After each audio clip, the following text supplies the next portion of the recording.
एक छोटे से गांव में ज़ैनब नामी लड़की रहती थी जो बहुत शौक और ज़हीन थी।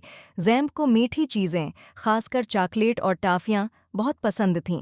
वो अक्सर खाने के बाद दांत साफ करना भूल जाती थी। एक रात जब ज़ैनब सो रही थी, उसके दांतों में से दो दोस्त ज़ाहिर हुए, टूथब्रश भाई और टूथपेस्ट बहन।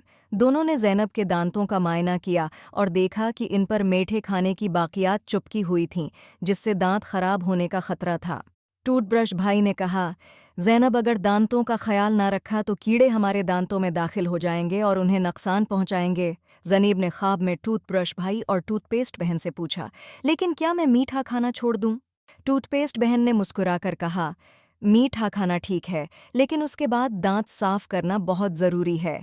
अगर तुम रोज़ाना सुबह और रात को दांत साफ करोगी तो तुम्हारे दांत हमेशा चमकदार रहेंगे और मजबूत भी। ज़ैनब ने वादा किया कि वो अब हर रोज़ दांत साफ करेगी।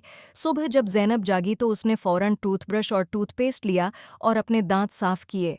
इस दिन से ज़ैनब ने अपने दांतों की हिफाजत को अपनी आदत बना लिया और हर रोज़ बाकायदगी से दांत साफ करती।